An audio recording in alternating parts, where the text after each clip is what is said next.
Bem-vindos a mais um episódio do Future Enterprise Show, uma iniciativa da IDC em parceria com a Nova IMS e com o apoio da Nexcellence, uma iniciativa que pretende falar com os principais atores da transformação digital em Portugal. Future Enterprise é o termo utilizado pela IDC, ou a framework e a visão da IDC para o futuro das organizações, uma organização que se quer resiliente, ágil e capaz de inovar numa economia cada vez mais digital. Como referi,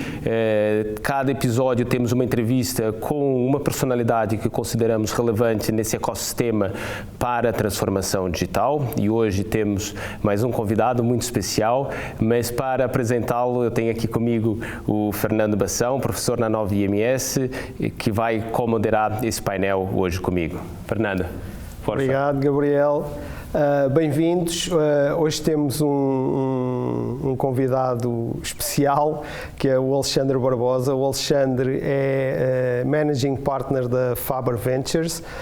Faber Ventures é um fundo de capital de risco e, portanto, hoje a nossa conversa será essencialmente sobre o tema das startups, do investimento de capital de risco.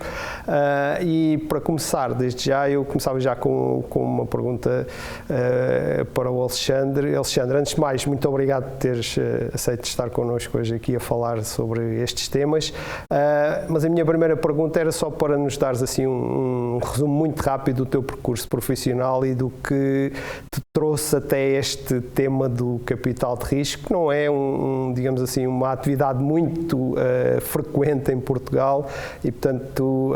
tínhamos curiosidade em perceber como é que evoluiu a tua carreira para te trazer até aqui. Olá, Fernando. Olá, Gabriel. Obrigado, acima de tudo, pelo convite. É um prazer estar aqui convosco hoje e poder conversar convosco sobre o que eu faço e o que estamos a fazer neste espaço do capital de risco. De facto, o capital de risco não é uma profissão particularmente usual, comum em Portugal e é talvez por isso também que me senti atraído pelo espaço do capital de risco como uma das ferramentas principais de apoio à inovação, sobretudo inovação de base tecnológica, e o meu percurso de alguma forma acaba por me trazer até aqui de forma, enfim, conciliando um conjunto de experiências. Eu trabalho desde 96, altura em que me formei em Engenharia e Gestão Industrial pelo Técnico, depois de ter passado pela escola alemã, e desde 96, portanto, ao longo destes anos, eu tive alguma experiência, quer do mundo da consultoria, depois como empreendedor e também agora do lado do investimento mais puro. Eu comecei a minha carreira com 4 anos enquanto consultor na área de estratégia na Oliver Wyman, na altura era Mercer Management Consulting. Trabalhei em Portugal, em Espanha e no Brasil, sobretudo. E na altura trabalhei muito na área de Marketing Sciences, aplicada a telecomunicações e à estratégia na área de retalho, e foram sobretudo esses os projetos em que estive envolvido durante esse período. Depois fiz um breve curso em gestão na Católica e nessa altura decidi juntar um conjunto de ex-colegas de faculdade que tinham também a verdade pela área de Corporate Finance durante os primeiros anos de carreira, e decidimos lançar a nossa primeira empresa. E, portanto, em 2000 criei a minha primeira empresa, da qual fui co-founder e CEO durante praticamente 9 anos. Essa empresa chama-se Innovations e, entretanto, mais recentemente adquirida pelo grupo Laposte, e foi talvez a principal agência digital ou consultora digital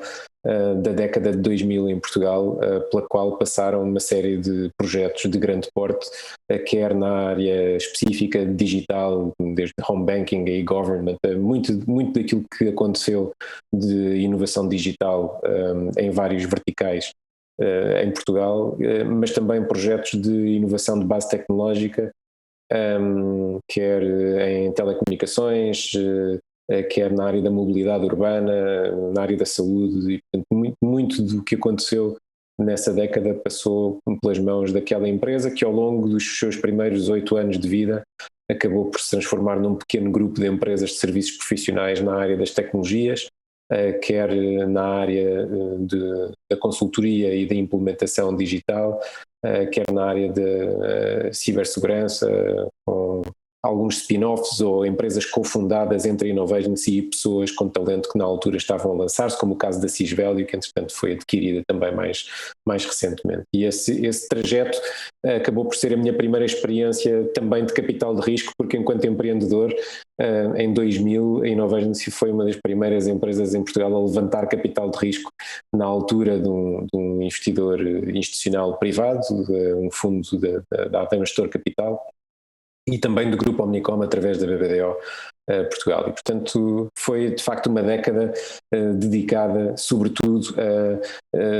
trabalhar com múltiplas equipas de gestão, de design interativo, de engenharia de software e equipas multidisciplinares a desenvolver projetos nessas áreas.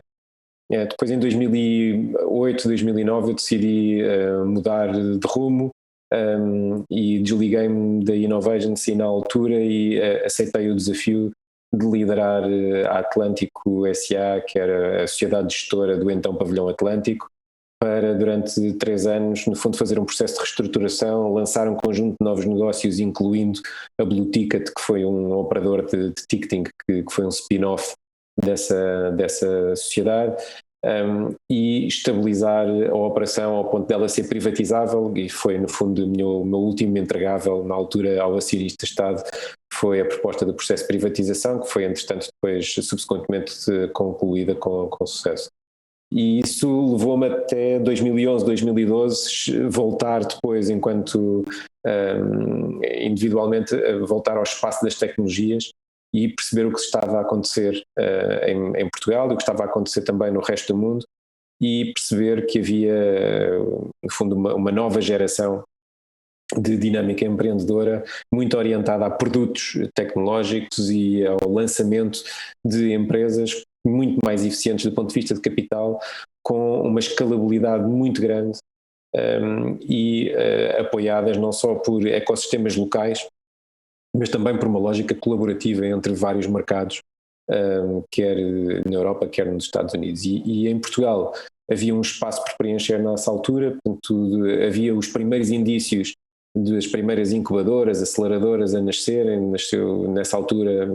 em vários dos operadores hoje do mercado nasceram nessa altura, os primeiros projetos da nova geração empreendedora, quer dizer, depois de em finais da década de 2000 ou ao longo de 2000 terem nascido empresas como a OutSystems, depois final da década de 2000 ter nascido Feedzai, a Farfetch, etc. Havia uma nova geração de empreendedores que se estava a começar a lançar na altura, mas havia uma lacuna muito grande de capital independente, uma equipa que trabalhasse não só entregando capital aos projetos que merecem esse capital e que precisam desse capital para se desenvolver, mas com capacidade de acrescentar valor para além de passar o cheque. E quando se trabalha no que se chama os estágios iniciais de startups tecnológicas, quando se trabalha na fase nos primeiros 2, 3 anos de vida das startups, é sempre preciso muito mais do que apenas capital. E é muito difícil avaliar devidamente as oportunidades de investimento e também apoiá-las do ponto de vista operacional se não se perceber daquilo que se está a fazer. E, portanto, assim, com este desígnio nasce a Faber em 2012, começámos a investir em 2013. A partir daí, portanto, eu dediquei esse período entre projetos, entre 2011 e 2012, a ir desafiar um conjunto de particulares e institucionais, investidores, a juntar-se a um projeto para lançar um primeiro veículo de investimento, digamos, piloto,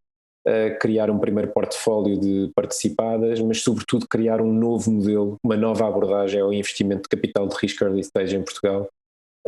que trouxesse o lado da tecnologia e da ciência, combinando com a capacidade de investir para apoiar empreendedores nesse trajeto. E foi assim que nasceu a Faber nessa altura. Alexandre, um longo currículo e também já um longo trabalho por parte da Faber, não é? que lançou em 2013 esse primeiro veículo e ficamos a saber que há poucos meses atrás vocês lançaram um novo fundo, não é? O Faber Tech 2, que é no fundo aqui uma segunda fase da Faber Ventures. Queres partilhar connosco um pouco mais em detalhe aquilo qual é o foco do fundo, quais é que são as expectativas? Partilha isso connosco. Claro que sim. A Faber é sinónimo de um dos investidores mais ativos e de mais manga arregaçada, digamos, na Península Ibérica a trabalhar nas fases iniciais dos projetos tecnológicos. E se nós dedicarmos os primeiros anos, desde 2013, a investir em alguns dos mais promissores projetos que nasceram a partir de Portugal, entre os quais a Unbabel, a Seeders, a Codas, e portanto são projetos que têm de alguma forma ADN português e em que nós tivemos a felicidade de ser escolhidos por essas equipas de fundadores para sermos o seu parceiro de investimento inicial, e portanto é essa convicção de que reunimos condições para ser o primeiro investidor a ajudar as equipas de empreendedores a levantar o projeto do chão e a desenvolvê-lo nas fases iniciais até à próxima fase de investimento tipicamente internacional e ao scale-up internacional, digamos assim. Esse primeiro trajeto é feito localmente.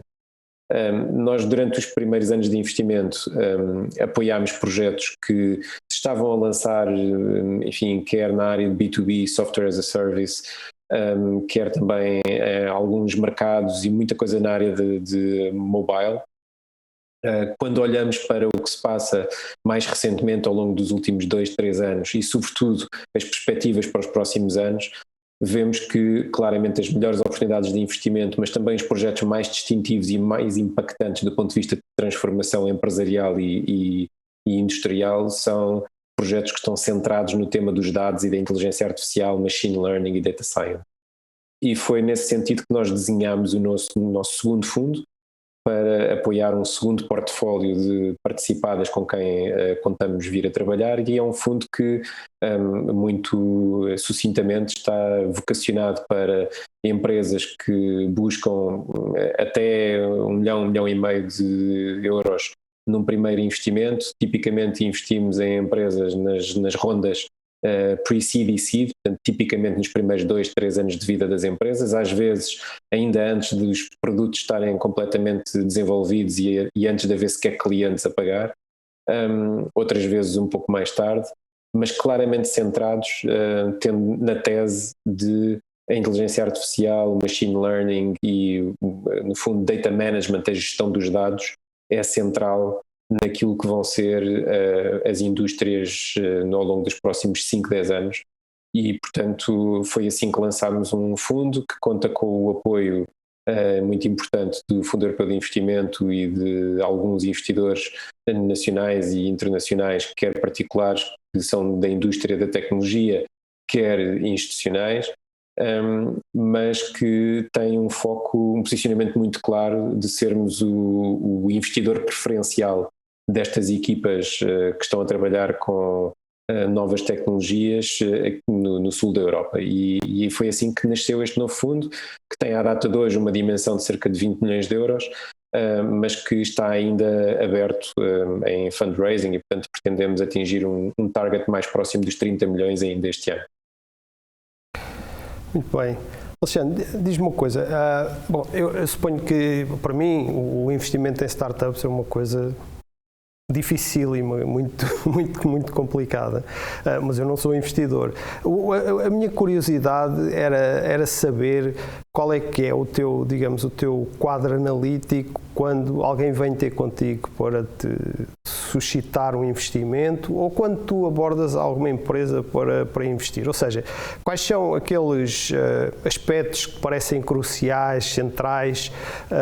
para te levar a considerar mais seriamente, porque eu imagino que vejas múltiplas opções, múltiplas ofertas, abordes muitas empresas com as quais acabas por não investir. O que é que a ti te parece que é central? Ou seja, se eu fosse um empreendedor, ou para qualquer empreendedor que nos esteja a ouvir, qual é o teu foco quando começas a conversar com uma empresa destas, e quais são, digamos assim, os sinais que para ti são, digamos, bons sinais de que as coisas podem vir a correr bem? É muito importante perceber, se quiseres, a montante da resposta à tua pergunta, o que é trabalhar em capital de risco e o que é esta classe de ativos, não é? O que é esta atividade. E nós, equipa gestora de um fundo de capital de risco, temos essencialmente duas contrapartes ou dois clientes. Temos os empreendedores que servimos primeiro e que queremos ajudar a ter o máximo sucesso possível. E ao servir bem esses empreendedores e ao escolher bem os empreendedores com quem trabalhamos e ao sermos escolhidos pelos melhores, estaremos a servir bem o mandato que temos dos nossos investidores institucionais. E esse mandato é o de trazer retorno acima da média por aposta em ativos que no longo prazo, portanto tipicamente são fundos com horizontes a 10 anos, conseguem entregar uma performance acima da média e que compensa o alto risco que é investir em empresas em estágio tão inicial. E, portanto, isto acaba por ser um framework que orienta muito daquilo que é o nosso pensamento quando estamos perante uma equipa de empreendedores. Nós, na Faber, somos, enfim, 4 sócios, e a equipa acaba por tocar, de alguma forma. Nós temos acesso a cerca de, depende dos anos, mas entre 600 a 1000 projetos por ano, é mais ou menos a métrica que temos top of funnel, não é? E fazemos investimento em menos de 1% disso por ano, e para formar um portfólio de cerca de 20 empresas, mais ou menos, fazemos, enfim, 5 a 7 investimentos por ano ao longo de um período de 4 anos, sensivelmente. Portanto, quando nos sentamos com um empreendedor, há vários critérios que nós procuramos seguir e que têm muito a ver com este mandato que nós temos em mãos. E tudo começa com a equipa. E, portanto, quando nós procuramos um investimento, procuramos uma equipa que esteja a trabalhar numa solução para um problema suficientemente grande para que ao longo dos 5, 10 anos seguintes, ao trabalhar esse problema, ao servir uma determinada necessidade, um determinado use case, esse problema seja suficientemente grande para se construir um negócio que possa vir a ter receitas de 50 a 100 milhões daí a alguns anos. E, portanto, só assim é que se pode ambicionar criar uma empresa que tenha algum impacto transformador a nível global numa determinada indústria. E para isso é preciso um conjunto de ingredientes, e o primeiro tem a ver com as pessoas. Numa fase inicial procuramos as pessoas que reúnem na equipa fundadora, e tipicamente nós estamos muito vocacionados para trabalhar com equipas fundadoras que vêm da esfera científica e, portanto, das engenharias, sobretudo, e que têm algum tipo de propriedade, algum tipo de competência que nos convence que serão capazes de dar os primeiros passos com sucesso ao lançar um projeto, mas também que serão a equipa que vai crescer profissionalmente e que vai conseguir desenvolver um projeto inicial de 4, 5 pessoas e de 0 receita, para daí a poucos anos estar a faturar múltiplos milhões de euros em termos de receita e crescer para equipas de centenas de pessoas, tipicamente distribuídas em várias geografias. E, portanto, essa capacidade de execução é algo que nós procuramos, não só esse brilho, esse caráter distintivo de uma determinada equipa que seja acima da média do ponto de vista da competência, mas que permita antecipar que vão ser também competentes a executar as suas ideias para além da criatividade inicial que os seus planos possam ter. E depois há um conjunto de indícios e de métricas que procuramos em função da maturidade dos projetos. Portanto, o segundo critério claro tem a ver com produto. E, portanto, perante um determinado problema que uma startup se propõe a resolver, então, para além do problema ter que ser suficientemente grande para justificar uma empresa grande a nível internacional, depois a solução que essa equipa esteja a desenvolver ou venha a desenvolver tem que ser de alguma forma proprietária, tem que ser distintiva, tem que haver algum caráter único e especial que lhe confira uma vantagem, seja uma propriedade industrial particular, seja uma vantagem de mercado, porque consegue estar sempre à frente ou estar sempre na linha da frente do ponto de vista de produto. Depois tem que ter um modelo de negócio que seja escalável, e isto significa que, podendo dar os primeiros passos em Portugal ou em Espanha ou em qualquer outro país da Europa, ao fim de poucos anos, seja um negócio que tenha uma escalabilidade com alguma eficiência de capital, que não cresça tipicamente cidade a cidade ou país a país, e por isso tendemos a investir em empresas cujo modelo de negócio assenta muito em tudo o que tem a ver com cloud, com software as a service, portanto com tecnologias cujo modelo de distribuição pode ser feito por via digital e remota e com um footprint internacional, multigeografia. E depois, naturalmente, se os projetos já tiverem alguma maturidade comercial, queremos perceber qual é que é a tração, quais é que são os pontos de validação, que tipo de clientes é que está a começar a pagar, se já existe algum segmento específico de mercado que está a começar a ter melhor tração e a validar a proposta de valor desse produto. Mas eu diria que os primeiros critérios que mencionei, que são a equipa, a natureza do problema e como é que a solução está a ser talhada e quão proprietária é, quão distintiva é, são alguns dos critérios principais na fase inicial destes projetos. Alexandre, eu tenho acompanhado aquilo que tem sido feito em termos de research na IDC a nível global, e nós temos vindo a apoiar as empresas tecnológicas, enfim, as grandes, a Microsoft, a Google, a Apple e outras empresas, a selecionarem startups tecnológicas que, enfim, têm sido adquiridas a centenas, né, nos últimos anos. Nós recentemente publicamos uma previsão que aponta para que não só as empresas tecnológicas, mas cada vez mais o mercado como um todo,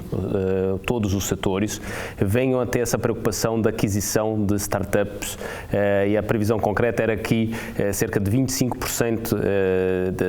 das grandes empresas mundiais, independentemente de serem do setor da IT, do setor da banca, retalho e outros, iriam comprar uma startup com IP que pudesse ajudá-los nos temas relacionados com machine learning, AI e tecnologia a desenvolver o seu produto, os seus serviços, a serem mais competitivas,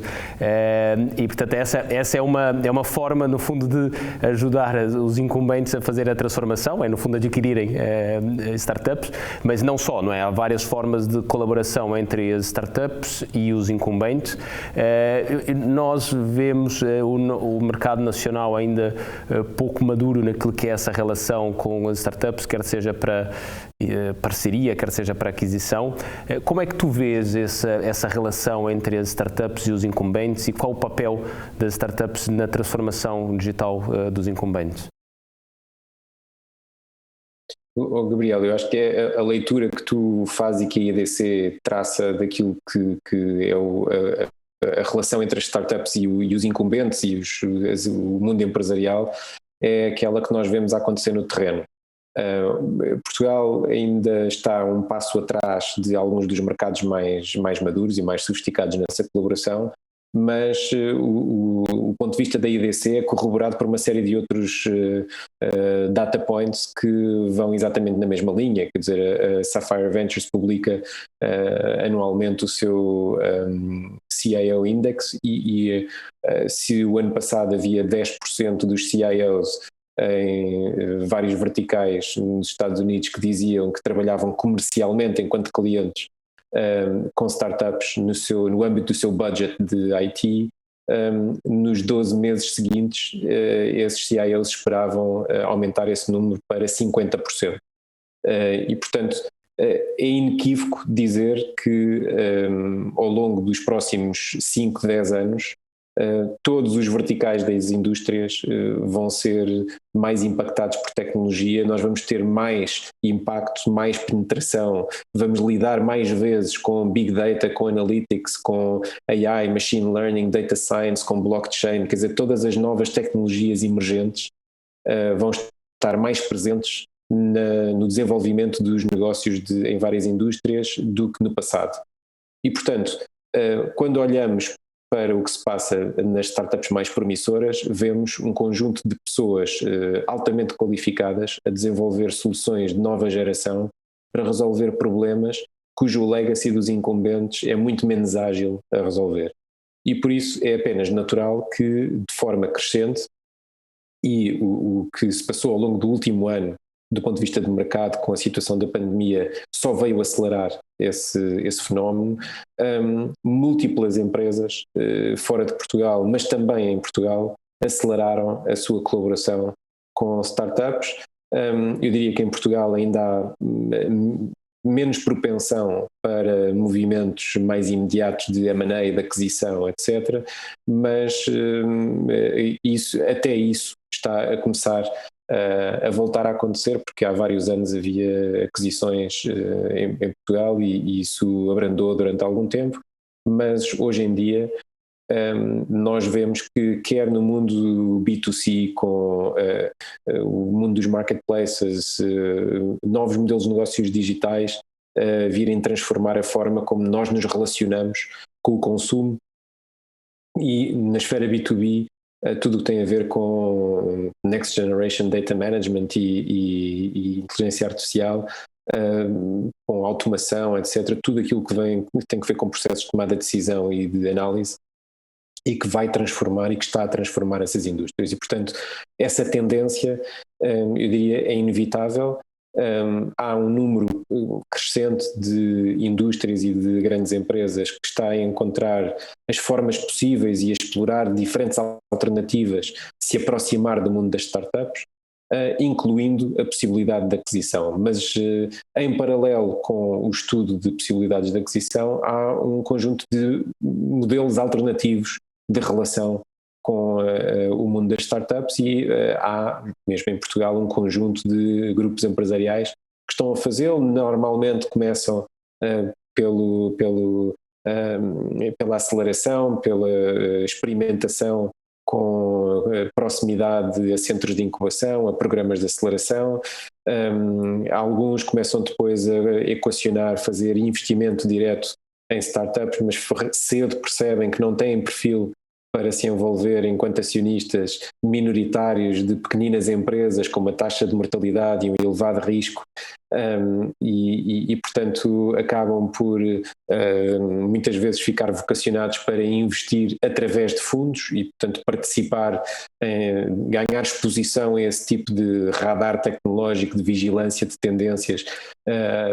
mediante participação em fundos geridos por equipas que são profissionais em early stage, e depois reservando-se a possibilidade de investir diretamente a partir de um estágio mais maduro, quando as empresas já têm uma determinada dimensão, quando o seu modelo de negócio já está testado e experimentado, quando os unit economics estão também claros, e depois futuramente acabam por,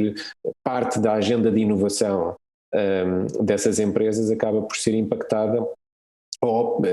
presta-se a ser acelerada, em alguns casos, mediante aquisição, às vezes no que se chamam acqui-hires, e, portanto, comprar uma pequena startup para importar uma equipa que traz a agilidade e o foco para acelerar uma determinada iniciativa, uma determinada frente de inovação no mundo empresarial. Outras vezes, a motivação da aquisição tem a ver com a integração de um produto, do produto dessa startup numa suite mais alargada de produtos do incumbente, e outras vezes tem a ver com o impacto que as startups já estão a ter, aí já em maior escala, na transformação, no modo de fazer um determinado negócio, no modelo de uma determinada indústria. E aí a única forma, por vezes, dos incumbentes se manterem relevantes é de facto irem aglutinando as startups e poderem assim, por aquisição, continuar a desenvolver a sua inovação e as suas marcas. Olha, Alexandre, eu gostava de ter, isto não é bem uma pergunta, é mais um pedido de comentário. Tu há pouco falaste dos dados, da inteligência artificial e por aí. Tu achas que parece que os dados ou são cada vez mais a vantagem competitiva que muitas empresas conseguem capturar, digamos assim, para desenvolver o seu negócio? E se achas que os dados têm um papel cada vez mais importante, porque hoje em dia nós vimos que o software, a tecnologia, acaba por ter um acesso relativamente simples. Portanto, Python, todas essas tecnologias que servem muito de base aos desenvolvimentos de grande parte destes produtos, pelo menos em fases iniciais, têm toda a tecnologia disponível, livre para toda a gente no mundo, e muitas vezes os dados parecem constituir a tal vantagem competitiva mais perene que pode permitir garantir algum sucesso durante mais tempo. Eu gostava de comentasse isto, mas também à luz daquilo que me parece ser alguma assimetria na forma como os grandes blocos económicos olham para este tema dos dados. A Europa muito centrada no direito do utilizador, do direito do consumidor, os Estados Unidos muito centrado no direito das empresas, ou seja, os dados são das empresas e por isso podem fazer com eles o que entendem, e na China muito centradas no Estado e nos direitos que o Estado tem sobre a informação dos cidadãos. Como é que tu vês, caminhando para a frente, o desenvolvimento de todos estes sistemas? Ou seja, até que ponto é que os dados podem condicionar países relativamente pequenos como Portugal para ter uma participação mais ativa neste desenvolvimento tecnológico e, por outro lado, como é que estes três grandes blocos comerciais podem ter dificuldades de relacionamento, tendo em conta estas perspectivas tão diferentes sobre os dados? Eu acho que é uma realidade que se vem desenvolvendo já há alguns anos e que, fruto dos desenvolvimentos mais recentes na área especificamente de inteligência artificial e de data management, eu acho que vai ter desenvolvimentos acelerados ao longo dos próximos. Eu acho que nesse contexto nós temos, eu diria, a felicidade de sermos europeus e de, enquanto país, estarmos integrados num conjunto de parceiros que dentro do espaço europeu têm culturalmente e enquanto continente têm tido uma preocupação sobre temas de gestão de privacidade, não só do ponto de vista dos dados do consumidor, mas também no contexto empresarial criar guidelines de respeito pela privacidade, de ética, e é aqui que o plano do regulador ou dos reguladores tem um papel muito relevante para garantir a ética na gestão de dados e na própria construção dos modelos. Eu acho que os dados são de facto um ativo crucial para que se possa desenvolver aplicações úteis e impactantes com recurso à inteligência artificial, machine learning, mas a existência dos dados per si não garante uma vantagem competitiva do ponto de vista comercial. Sem os dados é muito difícil desenvolver modelos, mas sem modelos não se faz muito dos dados e, portanto, num contexto de enterprise software ou de aplicações industriais, soluções industriais de inteligência artificial, o que nós vemos é que, por um lado, a capacidade de garantir acesso a dados, mas também a qualidade desses dados, a forma como se gera todo o pipeline de dados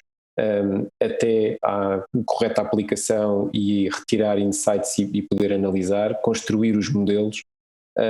pôr esses modelos a funcionar e, por outro lado, ter a capacidade de integrar diferentes fontes de dados num determinado ambiente de negócio. Isso, por exemplo, é o caso da integração crescente entre aquilo que são as plataformas de software com todo o tipo de hardware ou sensores, a sensorização das nossas vidas e mesmo em ambiente industrial, a congregação desses vários ambientes para construir datasets que são realmente ricos para construir modelos, a combinação entre aquilo que é a pura tecnologia e depois o contexto humano para criar as libraries necessárias e dar o contexto necessário aos modelos para que depois a tomada de decisão possa de facto atingir níveis que, de acordo com a nossa expectativa quando falamos de inteligência artificial em ambiente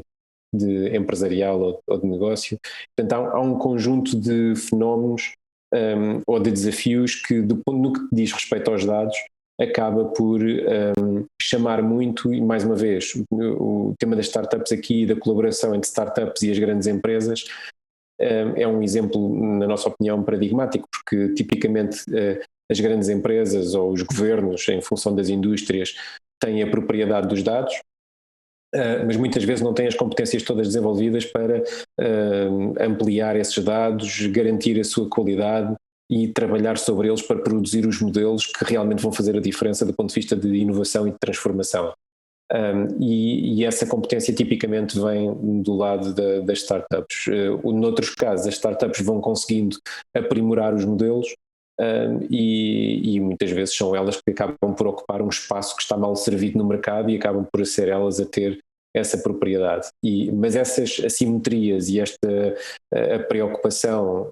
as preocupações que decorrem da importância dos dados acaba por em si mesmo encerrar outras oportunidades de negócio. Quer do ponto de vista de explicabilidade da inteligência artificial, quer da garantia de privacidade dos dados, a segurança de dados, e portanto há um conjunto de espaços correlacionados que acaba por abrir um conjunto de novas oportunidades de negócio, e nós vemos isso quando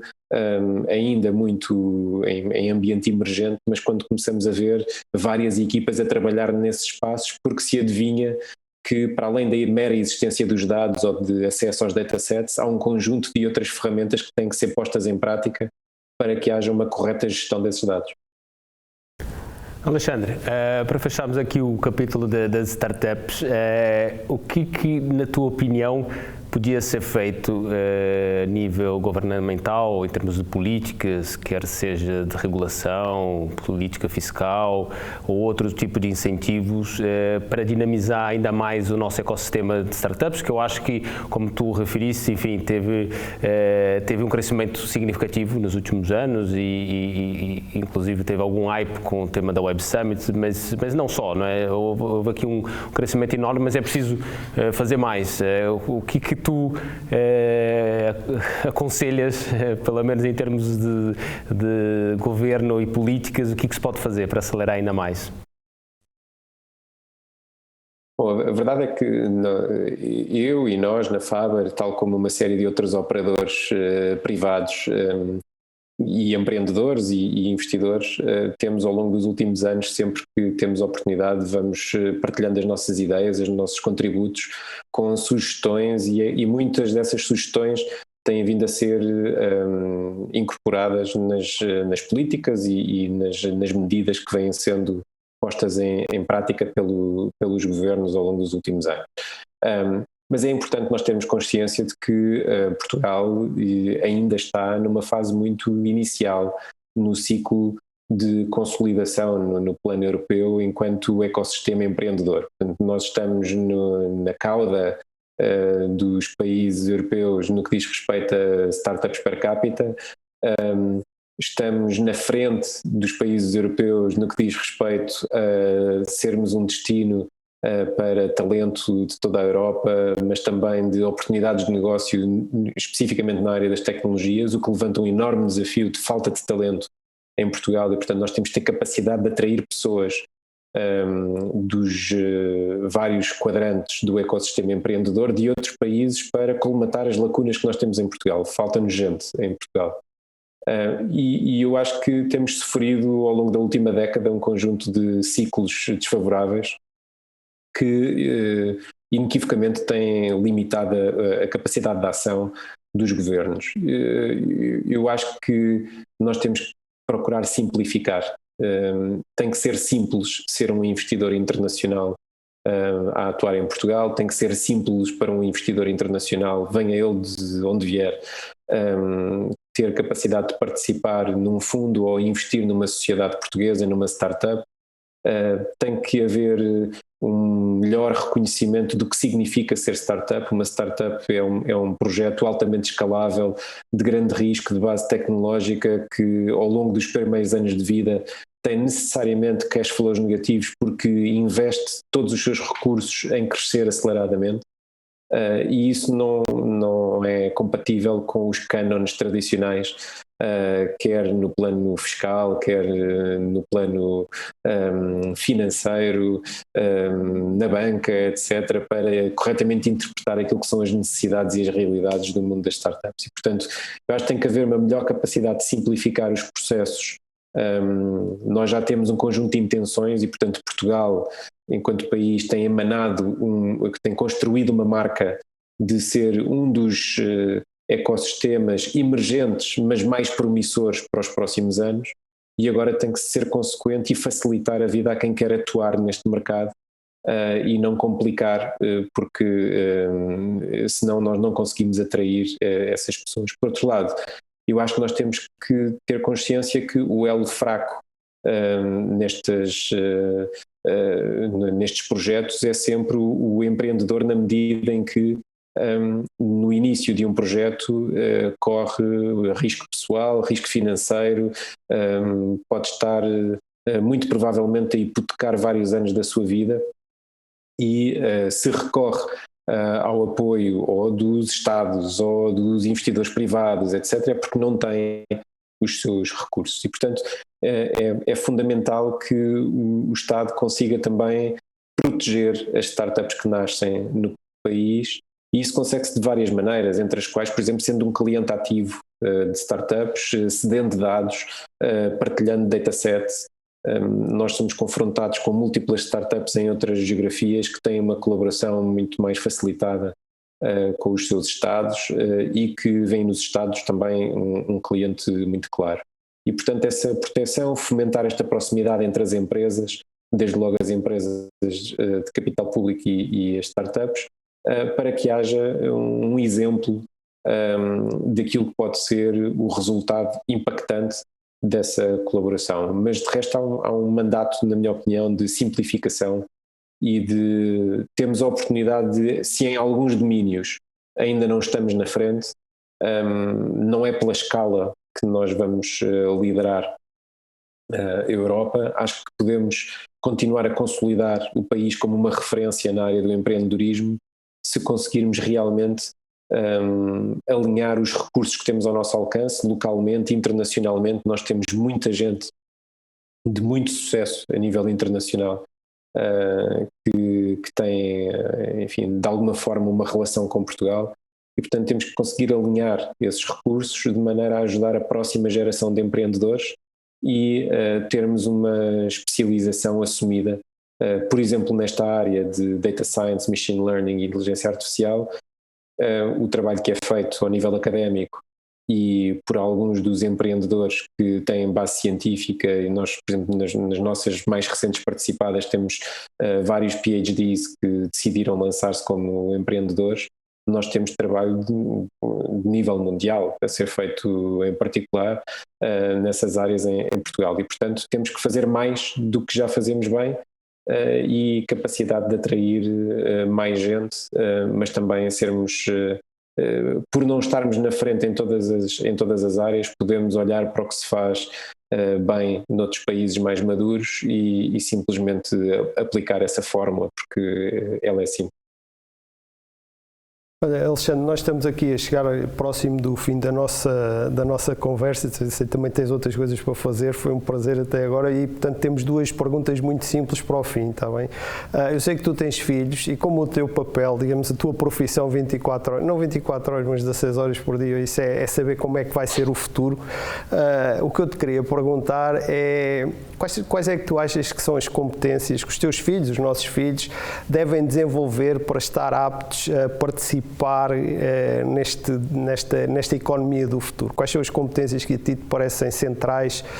Já não vou falar em curso e isso, porque essas coisas variam muito, mas as competências que te parecem fundamentais para que os jovens desenvolvam para poderem ser atores de pleno direito na economia do futuro, digamos assim.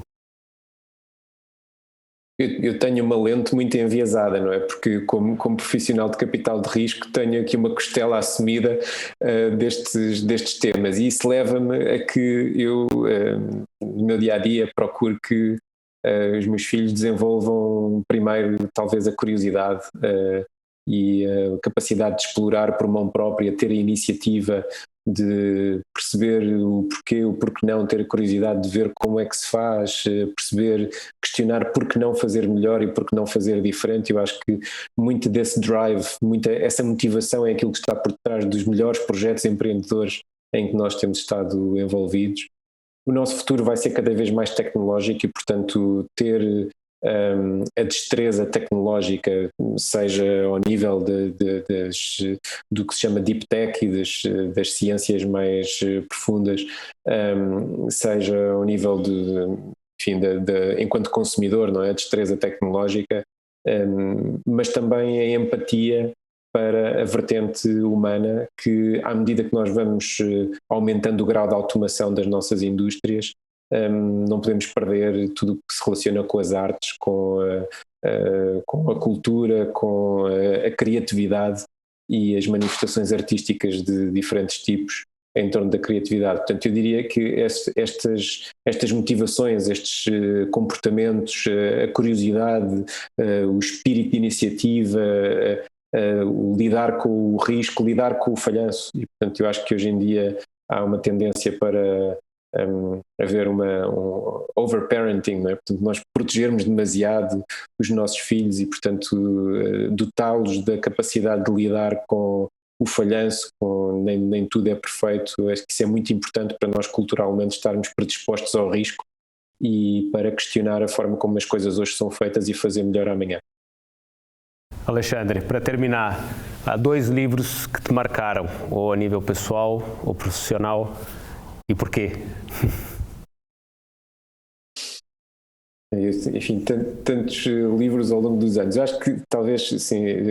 ter que escolher 2, eles estão inevitavelmente de formas diferentes relacionados com o que ao longo dos últimos 8 anos eu tenho feito, e com o projeto Faber, que do ponto de vista profissional hoje se cruza muito com o que é a minha vida. Há um livro que é o The Hard Thing About Hard Things, do Ben Horowitz. O Ben Horowitz é um dos 2 sócios fundadores de uma firma que eu admiro muito, que é a Andreessen Horowitz, que é uma referência mundial na área de capital de risco nos Estados Unidos, e o livro que ele escreveu conta na primeira pessoa, no fundo relata um conjunto de aspectos que são difíceis, a dificuldade de gerir as empresas. Portanto, nós muitas vezes superficialmente lidamos com o empreendedorismo como se fosse uma coisa da criatividade e quem é que tem a melhor ideia, mas a capacidade de executar e a dificuldade na execução acaba por separar os sucessos dos falhanços muitas vezes, e o livro dele é uma lição na primeira pessoa da longa experiência que ele teve das diferentes situações que podem surgir na vida de uma empresa e que são decisões muito difíceis, momentos difíceis, mas é nos momentos difíceis que muitas vezes fazem os projetos vencedores, e portanto é um livro que eu gostei de ler e com muito interesse. Outro, enfim, mais simbólico se quiserem, e que é um livro que por razões óbvias está ligado com a minha profissão, um livro chamado Homo Faber, e que é um romance que eu li mais do que uma vez, a primeira vez ainda no liceu. É um best-seller, digamos, na Alemanha, é escrito pelo Max Frisch, que é um romancista suíço, e eu creio que o livro data, enfim, do final dos anos 50, portanto no período pós-guerra, e é um livro que o nome Homo Faber, no fundo, Faber é uma palavra que em latim quer dizer fazedor, e isso para mim e para nós na Faber representa muito, tem a ver com a capacidade de fazer coisas e com a capacidade de fazer acontecer e de executar. E o Homo Faber é um conceito, enfim, da Grécia antiga, e que tem a ver com cada um de nós ser capaz. O Homo Faber é supostamente, complementa ao Homo sapiens, alguém que controla o seu destino através do seu trabalho e da sua obra. E o livro que o Max Frisch escreveu no fundo tem uma trama, não é? Tem um argumento, tem uma história que no fundo acaba por contrapor o papel das novas tecnologias e do mundo crescentemente tecnológico com o papel do ser humano e com aquilo que é o facto de a vida muitas vezes acontecer de forma imprevisível e fora da esfera do nosso controle, e portanto é esse contraste entre aquilo que é viver num mundo moderno altamente tecnológico com o facto de sermos seres humanos. E é um livro que eu acho interessante, e sobretudo o tema subliminar que está patente logo no título, e que inspira muito do que fazemos hoje na Faber em termos profissionais. Muito bem, então acho que está explicado então a origem do nome da Faber Ventures. Alexandre, foi ótima a conversa, enfim, foi ótimo percorrer a tua carreira e falar um pouco sobre aquilo que tem sido esse trabalho de desenvolver, de fazer acontecer novos negócios nessa área tecnológica e, portanto, também deixo aqui uma mensagem para os nossos líderes de organizações que estejam a fazer a transformação, que tenham a visão e a coragem, mesmo no atual contexto, para acelerarem os seus processos de transformação digital. Portanto, deixo essa mensagem final. Fernando, não sei se queres... Não, a única coisa que eu queria era agradecer ao Alexandre, foi uma conversa super interessante, para mim pelo menos, fartei-me de aprender, já sei de onde é que vem o Faber Ventures, e parece-me um nome muitíssimo adequado, e no fim é só desafiar o Alexandre para daqui a algum tempo voltarmos a falar para ver como é que está a evoluir esta segunda fase da Faber e termos mais novidades sobre as vossas atividades e os vossos investimentos. Alexandre, obrigadíssimo pelo teu tempo, foi um prazer e um gosto estar aqui a falar contigo. Será um prazer em qualquer momento voltarmos a conversar e obrigado por me terem convosco e por me ouvirem. Obrigado. Nada, obrigado Alexandre. Também aproveito para agradecer a todos que estejam a nos ver ou a ouvir. Foi o segundo episódio do Future Enterprise Show, um projeto da IDC em parceria com a Nova IMS com o apoio da Nexcellence. Portanto, até o próximo episódio. Muito obrigado. Boa tarde.